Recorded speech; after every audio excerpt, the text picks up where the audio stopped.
Welcome back to my channel UGC NET mass media updated. So guys, आप सब लोग कैसे हैं? कैसा चल रहा है आपका study? So let's get started without delay this topic and I share already biography of the Alexander Pope, and this is the most important essay, an essay on criticism. So इसके 3 पार्ट हैं guys. First part में explain कर रही हूँ, फिर second, फिर third. Okay, सो detail wise मैं क्यों एक्सप्लेन कर रही हूँ, क्योंकि अगर इन बिटवीन कोई कोटेशन आपको भेज के दे विल आस्क द क्वेश्चन कि कोटेशन किसकी है, so how will you will give the answer. Okay, so आप आंसर में टिक करने में मिस्टेक ना करें, इसलिए मैं आपको डिटेल में बता रही हूँ। चलिए, पहला जो है पार्ट है, इसमें क्या है, इन्होंने क्या करा है, कुछ प्रिंसिपल्स हैं जो जनरल प्रिंसिपल हैं क्रिटिसिज्म के। तो क्या है नेचर ऑफ क्रिटिसिज्म, मतलब इसमें पोप डिफाइन कर रहे हैं कि एक क्रिटिक का रोल कैसा होना चाहिए। एक गाइड की तरह होना चाहिए और एक गाइड की तरह होना चाहिए, एक डिक्टेटर की तरह नहीं। डिक्टेटर मतलब एक तानाशाह की तरह नहीं। उसमें क्या होना चाहिए, संयम होना चाहिए और इंसानियत होनी चाहिए, ठीक है। और उसे नियमों की पूरी जो रूल्स है उसकी पूरी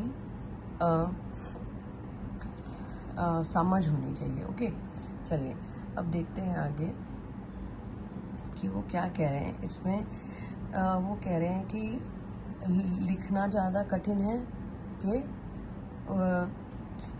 आलोचना करना ज़्यादा कठिन है। ओके, लेखक ने आलोचना जो क्रिटिक होते हैं उनके बारे में बताया कि जेन्युइनली क्या होता है कि जो क्रिटिक होते हैं उनके लिए बोलना इजी होता है लेकिन लिखना इजी नहीं। और उन्होंने बोला है कि दोनों को, जो आलोचक होते हैं और जो क्रिटिक होते हैं और जो राइटर होते हैं, वो दोनों को गॉड ने इक्वली सब कुछ दिया है, ये प्रेरणा दी है, इंस्पायर किया है कि लिखने की प्रतिभा जिससे मिलती है और क्रिटिसाइज करने से क्या होता है, परखने की समझ मिलती है। तो डेफिनेटली एट द एंड क्या होता है कि इजीली हम लोग क्या करते हैं, किसी को भी क्रिटिसाइज करते हैं।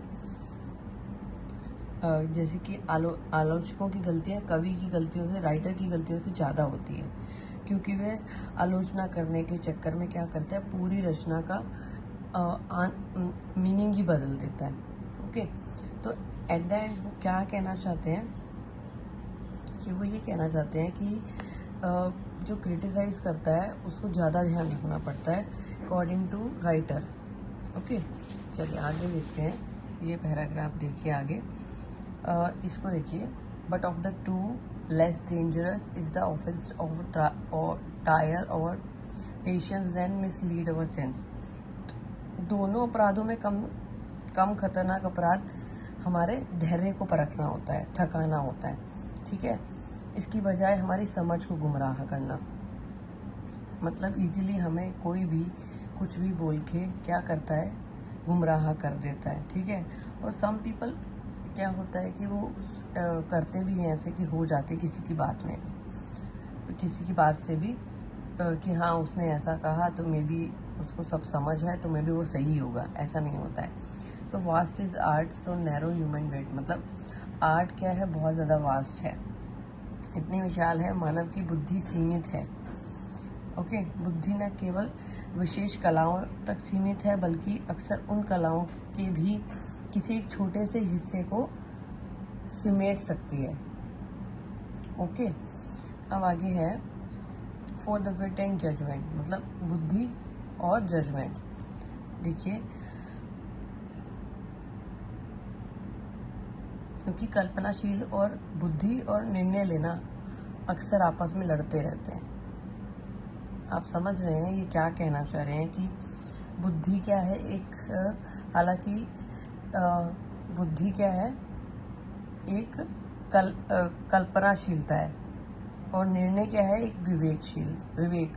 अक्सर दोनों आपस में लड़ते रहते हैं। सब आप जैसे एक हस्बैंड वाइफ का एग्जांपल ले लो, वो एक दूसरे के साथ भी रहते हैं, एक दूसरे से झगड़ते भी हैं और एक दूसरे की मदद भी करते हैं। ठीक है, यहाँ पे दे रखा है though meet each other said like man and wife. Okay,